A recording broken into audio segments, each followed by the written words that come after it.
Entonces, nada más que dejaros con estos dos señores que tienen cosas muy interesantes y además muy poco conocidas de la ciudad. Venga, muchas gracias.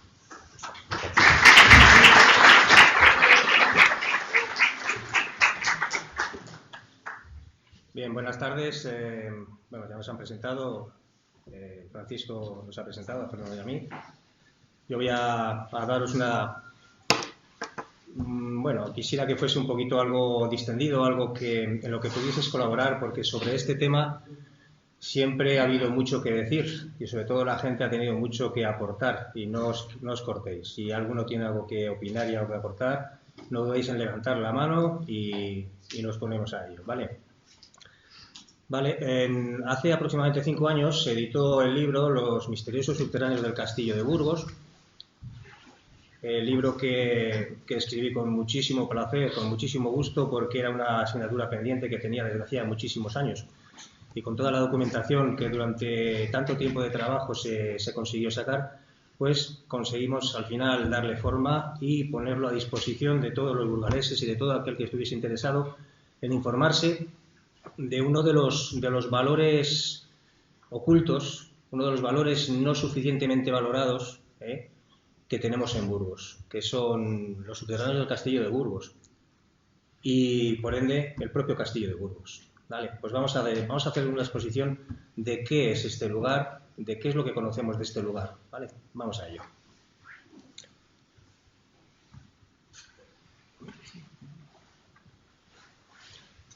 Vale, como digo, fue una cuenta pendiente desde hace muchísimo tiempo. Yo, desde que era muy, muy joven, subía con mis amigos, con mi hermano, subíamos a este cerro buscando aventuras. Y la verdad es que es un cerro que siempre ha proporcionado mucho este tipo de historias. Todo el mundo conocía la Cueva del Moro. Cuando nosotros entramos en la Cueva del Moro era lo que prácticamente todo el mundo conocía, una pequeña galería, una galería a la que había que entrar juntando pecho con espalda y después sí que conseguías tener un poquito más de hueco, llegabas a una zona, después de un camino un poquito sinuoso, llegabas a una zona en la que ya se veían unos sillares de piedra, todo esto envuelto con el misterio de que llevabas pues la típica linterna de petaca que se te apagaba cada 4 pasos porque no tenías suficiente pila, en fin, bien. Todo esto que va alimentando poco a poco el imaginario de gente como nosotros, de adolescentes como nosotros y de medio Burgos, vamos a decirlo así, pues quedó como pendiente. Yo siempre digo que los que tenemos dentro el genoma Ulises, que tenemos este genoma dentro de nuestro ADN, pues buscamos la aventura, nos tiramos a la aventura allá donde se nos presente. Y este fue uno de esos lugares. Vamos a empezar haciendo un poquito de historia. ¿Desde cuándo se conoce esta obra? Esta obra viene representada, bueno, más que nada documentada. La primera nota que la tenemos del siglo XIV. Pero Lope de Ayala nos habla de ello y nos dice una frase tan bonita como: fue labrado como cosa de maravilla y no parece fecho por manos de hombres mortales. Este es el sentimiento que va arraigando en todo aquel que visita el castillo de Burgos. Y fijaos que en esta época el castillo de Burgos tenía que estar entero, tenía que haber castillo, no lo que tenemos ahora, se ha perdido. Y aún así, a este hombre, a este historiador, a este poeta, le llama la atención sobremanera el pozo del castillo de Burgos. Eso quiere decir que era entonces, y sigue siendo a día de hoy, una obra singular. Posteriormente, en el siglo XVI, Enrique Court nos habla también, este hombre fue arquero de Felipe II, nos habla que en el castillo, ya estamos en el siglo XVI, todavía se supone que había castillo, y dice que no hay de particular si no es un pozo de maravillosa hondura, que es cosa de ver dicho pozo. Otra persona que está muy acostumbrada a viajar, a ver muchas cosas, nos habla del pozo del castillo de Burgos como algo singular, algo digno de llamar la atención.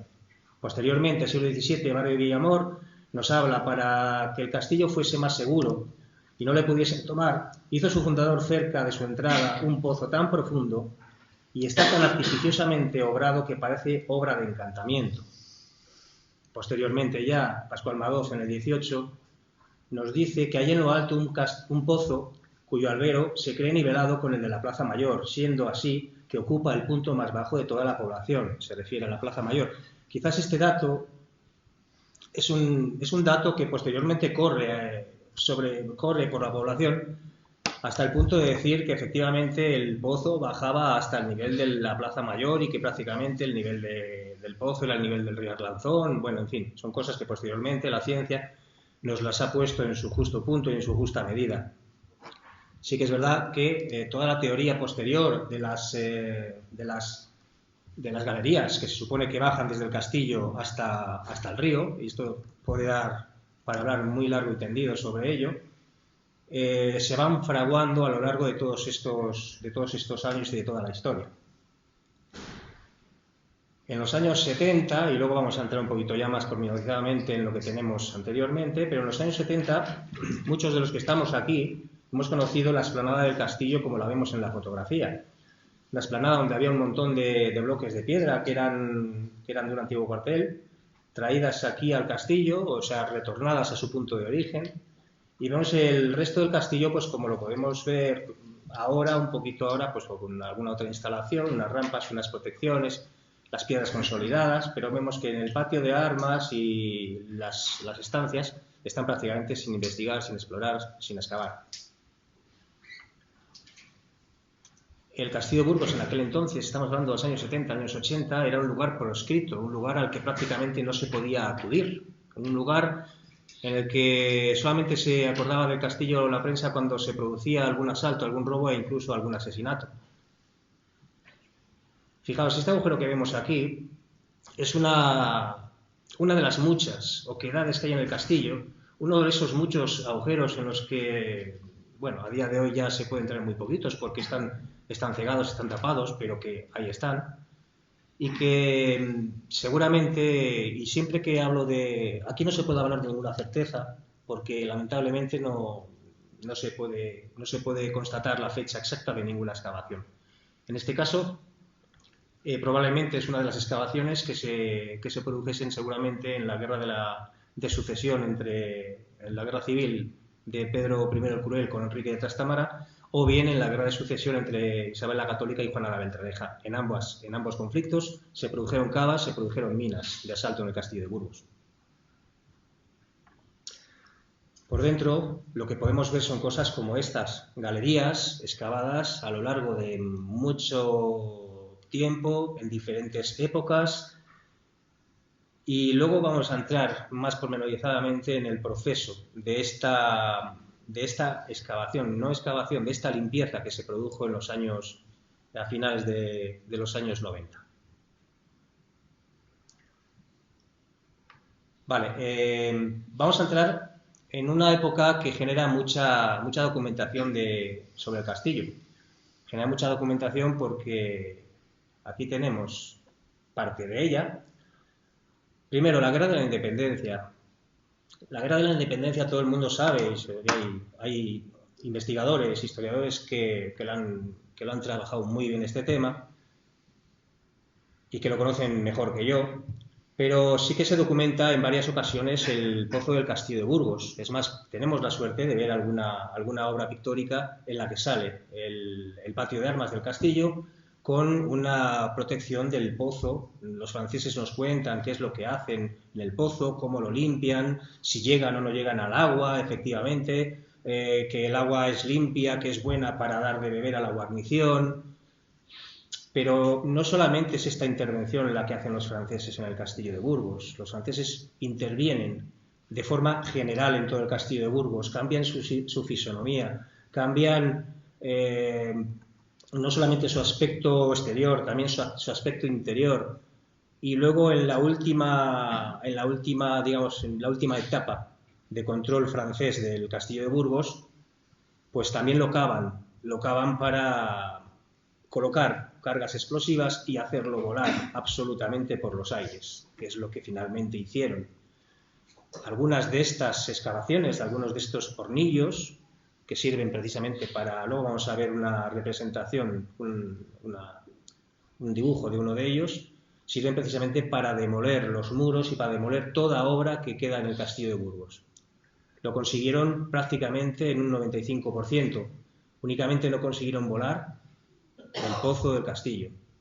El Pozo del Castillo a día de hoy es lo único que de verdad queda original del Castillo de Burgos. Fijaos, tenemos el documento que veis a vuestra izquierda.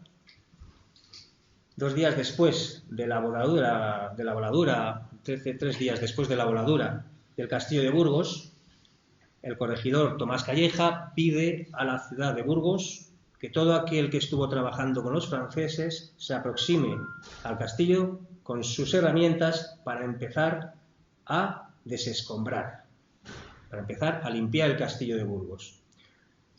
Bien, este hecho que puede parecer en cierto modo lógico, pues suscita ciertas preguntas.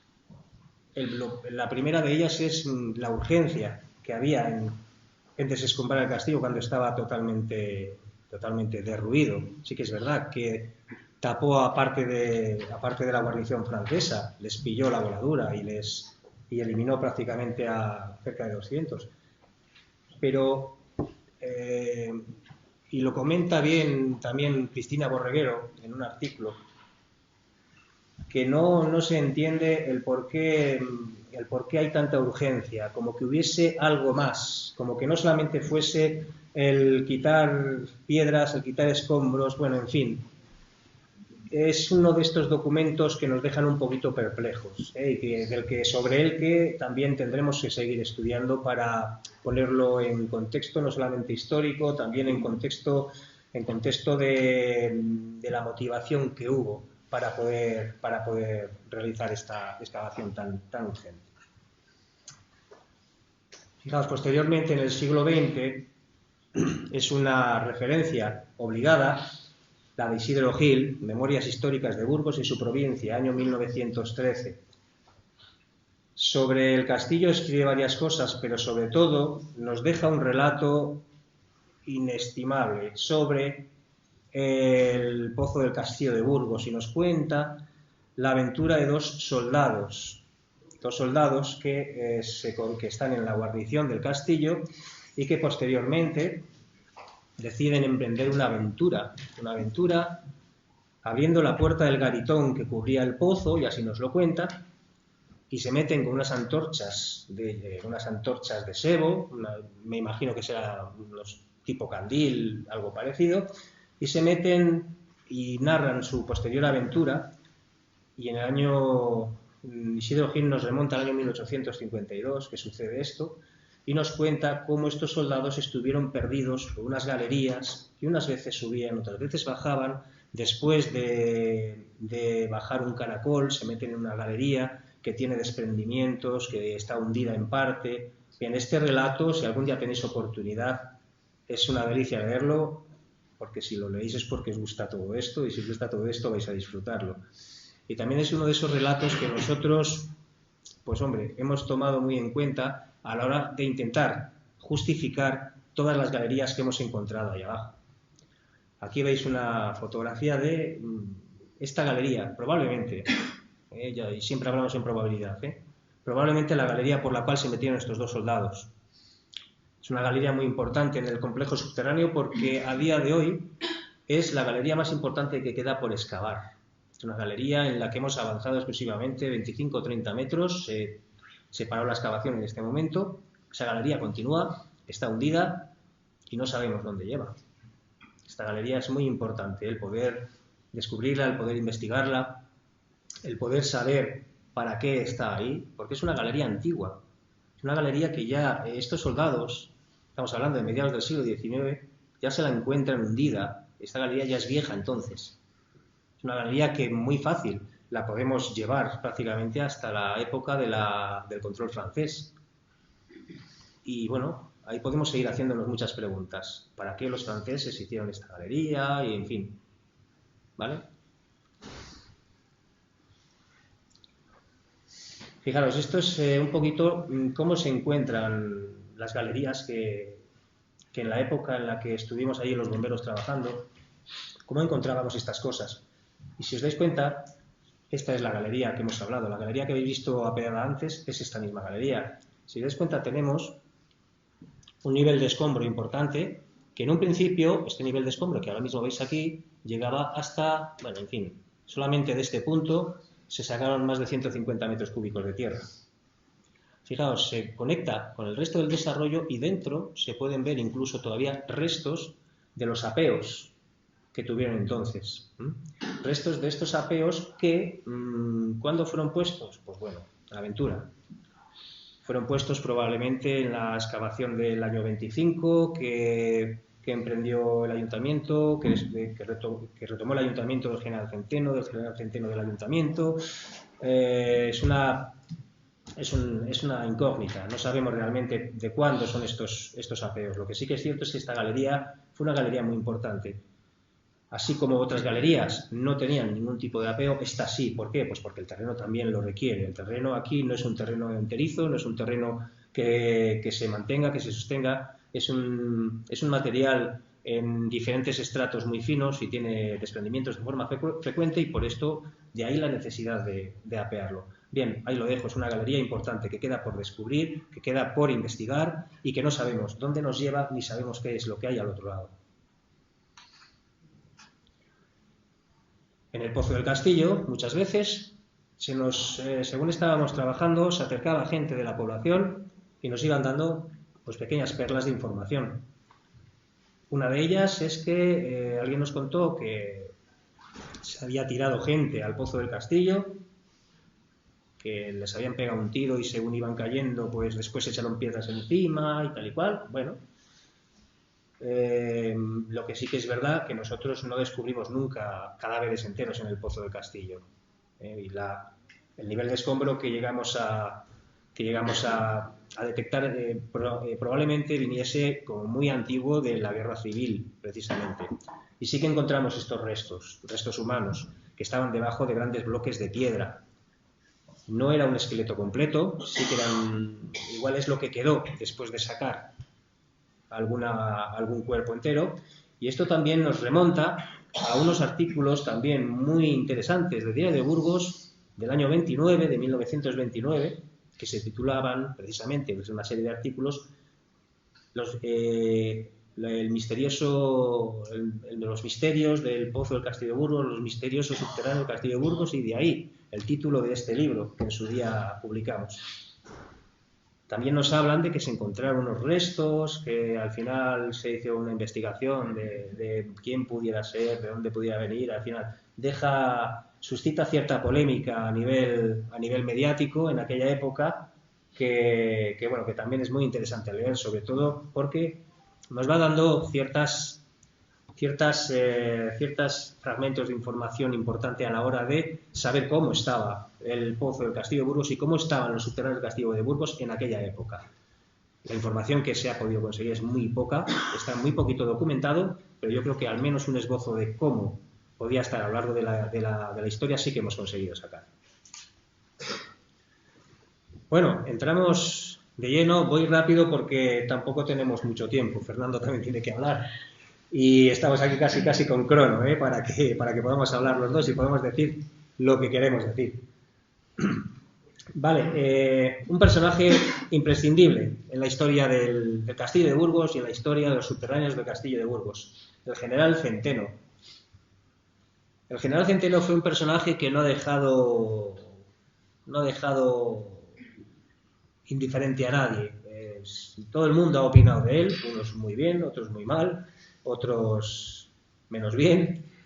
Y sí que es verdad que el general Centeno, el otro día se me hizo una pregunta, cuando estuvimos en la radio, y me preguntó Francisco, dice, ¿qué es lo que llevó al general Centeno a emplear todo su patrimonio familiar durante más de 20 años para sepultarlo en las excavaciones y en la búsqueda de los subterráneos del Castillo de Burgos? Bueno, pues esa pregunta todavía a día de hoy sigue en el aire. El hecho es que es un hecho cierto que el general Centeno sepultó toda la fortuna familiar para poder encontrar lo que buscaba. ¿Y qué buscaba? Buscaba tesoros, buscaba el archivo de guerra napoleónico, buscaba muchas cosas que él aseguraba se encontraban en los subterráneos del Castillo de Burgos, en salas, con cajas, perfectamente impermeabilizadas, aisladas, guardadas, custodiadas. Bien, de todo esto, que yo sepa, no se ha encontrado nada.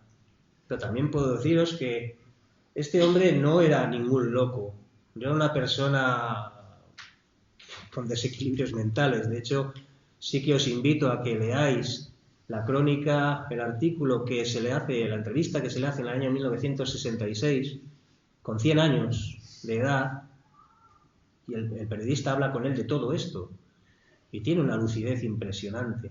Y te habla de todo esto con una lucidez impresionante, y con una cantidad de datos, y con una cantidad de certezas que dices, caray, qué hombre, ¿no? ¿De dónde sacaría este hombre? ¿Qué información tenía para seguir apostando, incluso al pie de la tumba, que algún día alguien encontraría allí lo que él estaba buscando? Bueno, ahí queda la pregunta. Ahí queda la pregunta. Hizo correr ríos de tinta al general Centeno. La revista Estampa nos lo publicó en el año 36. Fijaos, después de este año, durante un montón de años, todo aquello estuvo parado por la razón y el motivo evidente de la guerra civil. Pero fijaos que, no sé, qué excavación, hizo correr ríos de tinta sobre lo que estaba haciendo allí. Hasta la revista Guasa Viva también habló de él en plan de mofa, en plan de cachondeo. Es un poco como el intermedio de la sexta hora, pues entonces era Guasa Viva. Bueno, pues fijaros, este hombre no consiguió encontrar nada de lo que dijo, pero también nos dejó cierta información. Y en esta información, entre otras cosas, nos dejó los planos de ciertas excavaciones que él dice que encontró.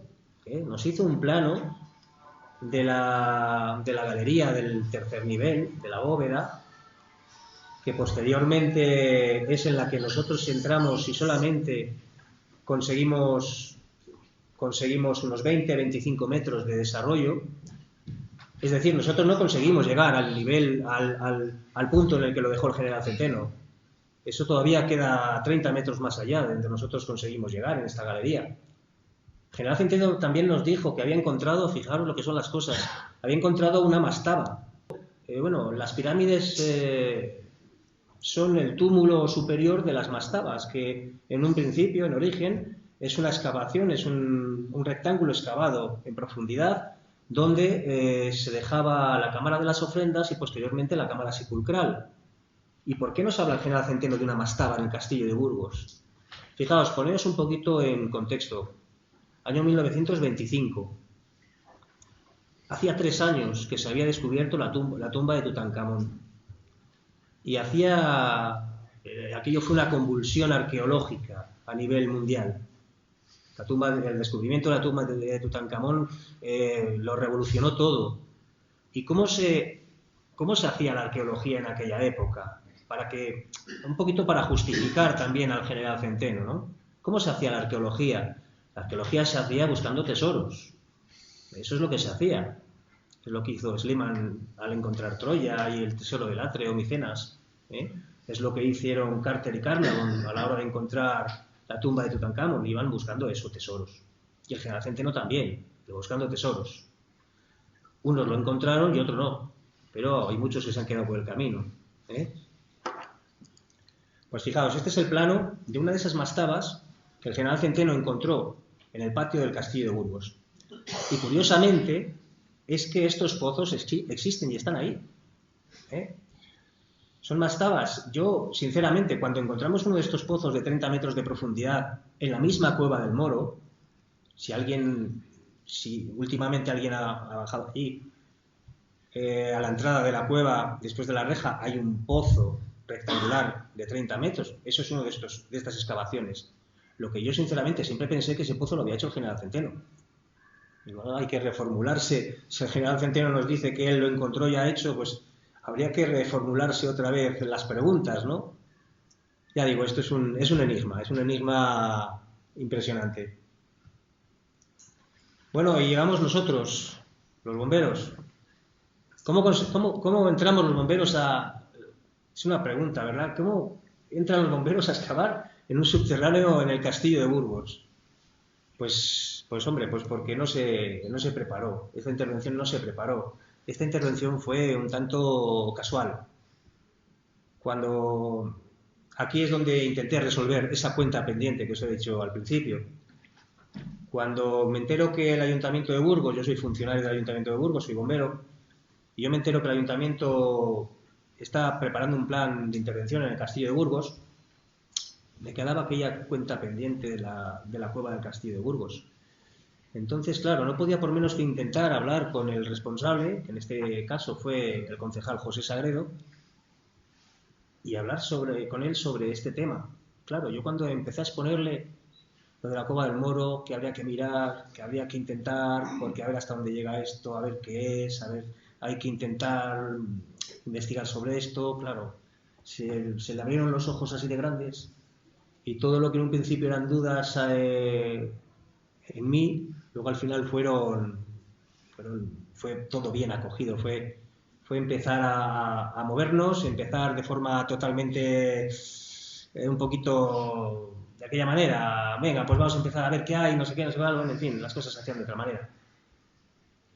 Y lo que empezó como un trabajo de mirar a ver qué había de una semana, pues duró 4 años. Y 4 años sacando tierra, no nos inventamos ninguna excavación nueva, solamente sacamos tierra, sacamos escombros, investigábamos, mirábamos, nos metimos por todos los agujeros que había en la ciudad de Burgos prácticamente. Estuvimos metidos en el pudridero del obispo de la catedral de Burgos, estuvimos metidos en los hipogeos del cerro de San Miguel, en fin, en un montón de sitios. Y de todo esto, de toda esta experiencia que tenemos del año 93 al 97, el 90% de toda la información que se consigue durante estos años es la que reflejo en la publicación. Bueno, estos son los lugares que fuimos descubriendo, estos son los lugares en los que fuimos entrando, lugares absolutamente, cuando nosotros entramos en estas galerías, se sabía muy poco o nada de ellas. Es más, había incluso dudas de que si el pozo era un pozo de agua o no era un pozo de agua. Esa duda ha quedado totalmente despejada, claro que es un pozo de agua, es que no tiene otra justificación. El resto de las galerías es otra cosa, porque tenemos galerías que son minas de asalto, con contraminas, probablemente. Hay una conexión muy interesante a nivel del primer usillo, del primer pasillo, que probablemente sea una contramina. Bien, todo esto también está documentado históricamente, nos hablan de ello, ya digo, diferentes autores para narrarnos las crónicas de estas dos guerras, de estos dos conflictos que os he mencionado antes. Posteriormente también, ya hemos comentado, los franceses cavaron muchísimo el castillo de Burgos y modificaron la fisonomía de todo el cerro. Y aquí en este punto en el que estamos, está precisamente en esa excavación de vamos a llamarla entre comillas, mastaba que hay a la entrada de la galería de la Cueva del Moro. Un pozo que baja 33 metros y que es que realmente no tiene ninguna justificación, porque no va a ningún sitio.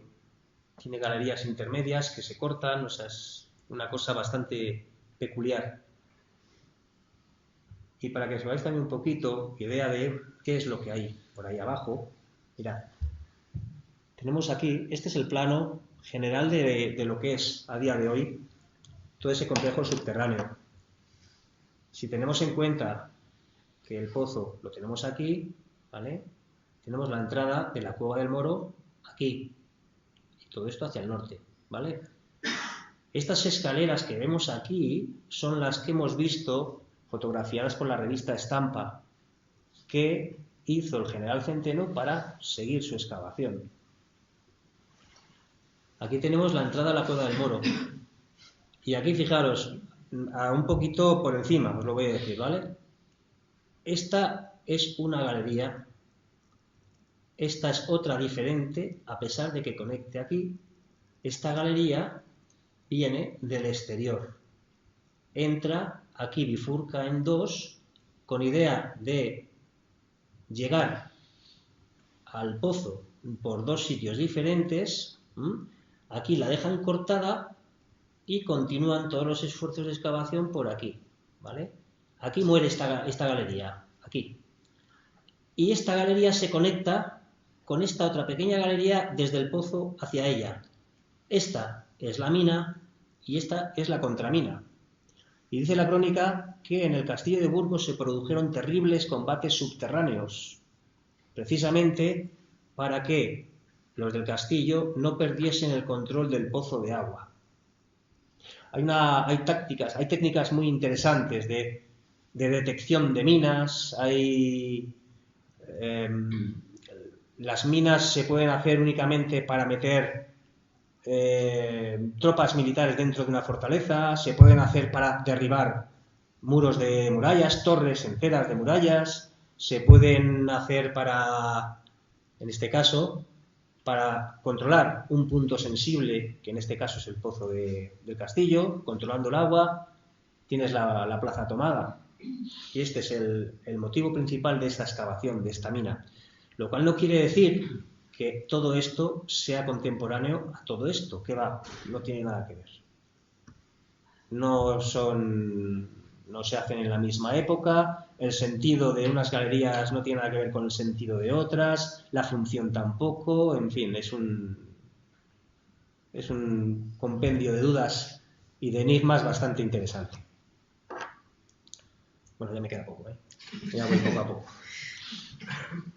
Fijaos, el dibujo de al lado es, para que entendáis bien, este es en planta el pozo del castillo de Burgos. Este es el pozo, el primer usillo, el primer pasillo y el segundo usillo, ¿vale? Luego vais a ver un dibujo para que los que no lo conozcáis veáis, os hagáis un poquito la idea de cómo es este complejo. Aquí vemos esta galería, que es este punto, ¿vale? Lo que pasa es que tenéis que darle la vuelta, ¿vale? Y aquí tenemos la contramina que conecta con esta otra galería. Esto in situ, allí se ve muy bien. Se ve muy bien porque la forma de una galería no tiene nada que ver con la otra. Se ve muy bien que la técnica constructiva de la una y de la otra difieren bastante, ¿eh? Por eso es bastante interesante la teoría de la mina y de la contramina en este punto. Mira, aquí tenemos otro tipo de excavación, es un hornillo, ¿vale? Un hornillo que está en el muro este de la muralla, de la fortaleza. Fijaos, este es el muro, hay una excavación que es ligeramente descendente y acaba en una cámara que muy probablemente se llenaría de explosivos. Estamos hablando ya de la época francesa, con el fin de volarlo todo por los aires. Pero es que esto mismo que hemos detectado aquí también se detecta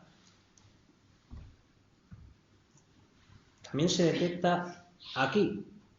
Debajo del primer usillo no había nada, había una cámara por la que se accedía a media pared del segundo usillo por una excavación de unos 4 metros que posteriormente tuvimos que tapar. ¿Por qué? Porque se venía abajo todo el complejo. No tenía cimiento el primer usillo. Y en el momento en que aquello empezó a tener algún pequeño movimiento de tierras, empezó a tener cedimientos, ¿vale? Todo esto lo tuvimos que tapar para dar consistencia a todo el complejo. Pues este es otro de los hornillos preparados en época francesa para volar el pozo. Este no se utilizó, ¿vale? Sí se utilizó otro, que es el del tercer pasillo, ¿vale? Y luego vamos a ver un poquito otra pequeña anécdota que sufrimos en este pasillo.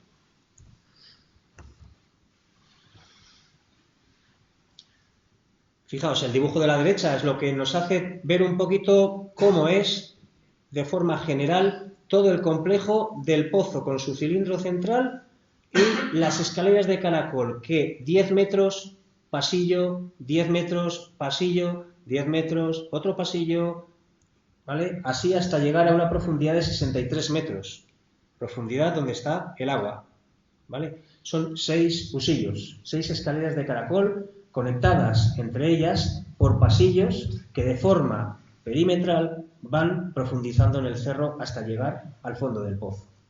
La justificación de esta obra, pues es el tener este pozo. Fijaos, el agua sí es importante.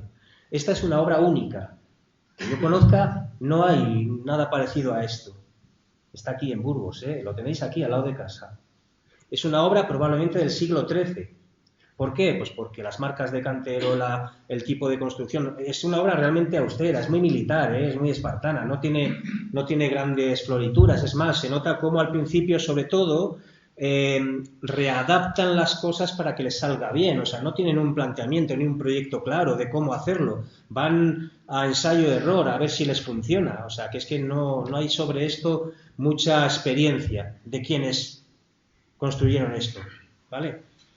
Y fijaos al final lo que consiguieron, que a día de hoy todavía lo podemos ver.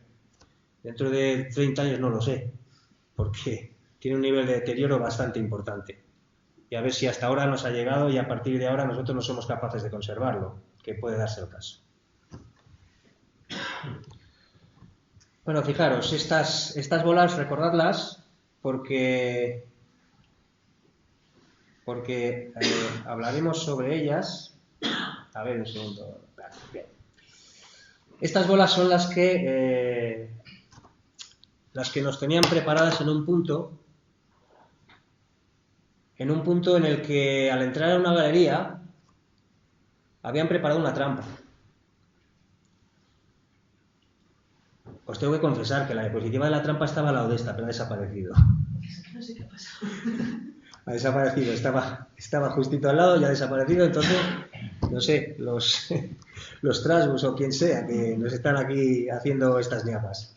Pero os lo explico. En uno de los pasillos faltaba el dintel de cubierta de este pasillo y había un pozo en realce de unos 10 metros lleno de bolas de cañón, a modo de caer sobre quien intentase acceder a la galería que había en ese pasillo, ¿vale? ¿Por qué no nos cayó a nosotros? Pues porque tuvimos la tremenda suerte de que todas las bolas de cañón, como estaban en contacto las unas con las otras, con la herrumbre y el tiempo, se habían soldado. Entonces se habían hecho un cuerpo. Y lo que hicimos fue, desde la parte del pozo, que es desde donde las echaron, ir sacando una por una hasta conseguir sacarlas todas, liberar ese hueco e intentar explicarnos por qué estaba todo eso allí. Y no queda otra explicación, era una trampa. Era una trampa dispuesta a caer y a tapar y a sepultar el lugar en el momento en que alguien intentase entrar en una estancia o galería, un acceso del cual no supiese cómo desactivar este sistema. Fijaos, es que hasta a mí me parece una fantasía, pero si no lo hubiese vivido, os lo juro que vamos, me parecería que os estuviese contando un cuento, pero es que así es y así fue. ¿Vale? Hay viajeros a lo largo de muchas épocas nos han ido dejando, cosa que a día de hoy, por favor, no es deseable.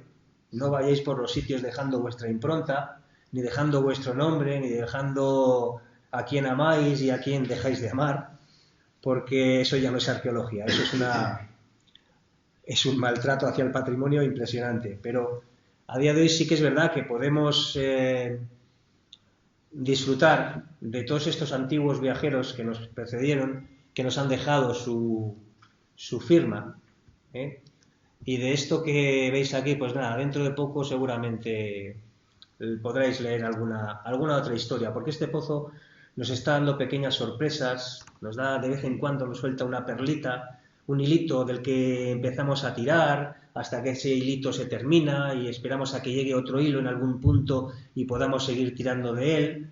Y estamos tan ávidos de conocimiento y de seguir conociendo y sabiendo cómo va esto que tiramos de todos ellos.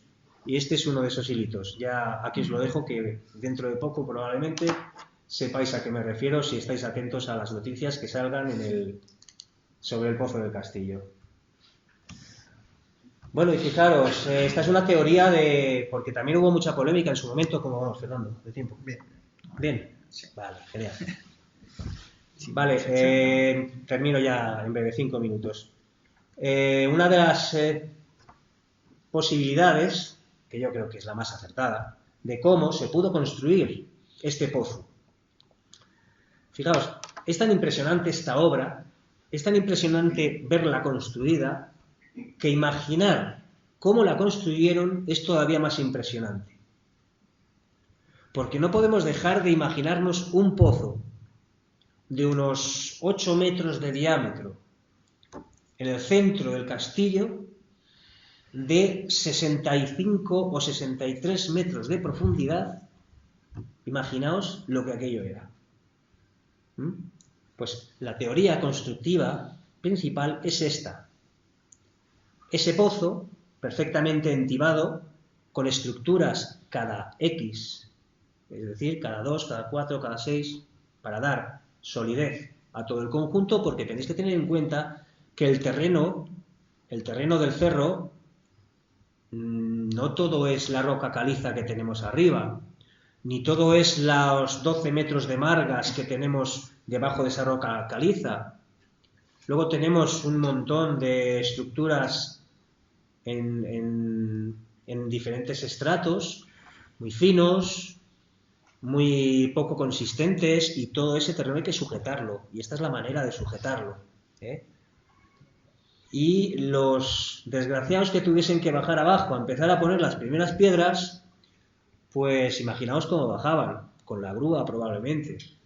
Y con esa misma grúa les iban bajando las piedras, les iban bajando la argamasa, y quizás desde arriba, o igual también tuvo los arrestos de bajar, el capataz o el maestro que tenía claro el proyecto, que no lo tenía claro, tal cual se ve desde abajo, pues les iba diciendo, bueno, vamos a poner esto aquí, ahora enlazamos con esto aquí, hasta aquí llegamos y a partir de aquí vamos a hacer un pasillo, pero es que aquí el pasillo no se puede hacer, entonces vamos a hacer una pequeña rampa. ¿Qué ponemos? Pues unas escaleritas. ¿Y arriba ponemos algo? No, no hace falta, porque este terreno sí que nos sujeta. Pues venga, aquí ya, el siguiente usillo, venga, para arriba. Bueno, en fin, de verdad, es una aventura plantearte cómo pudieron construir todo esto.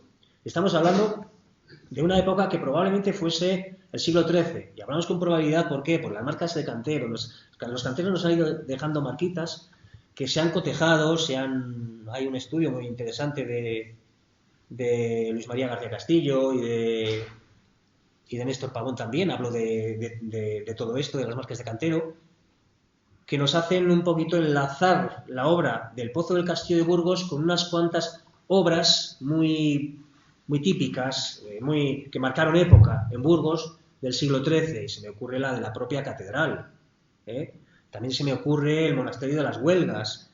Había un hervidero de canteros, de maestros y de aprendices y de peones y de obreros. Burgos era un hervidero de oficios, y seguro que aprovecharon ese tirón para poder hacer esto. Lo que pasa es que era una obra muy especial. Es probable que supiesen hacer la aguja de una catedral, pero esto igual se les escapaba un poquito de sus conocimientos. Bueno, a pesar de ello, ahí lo tenéis, Lo hicieron y todavía ha sobrevivido a nuestros días.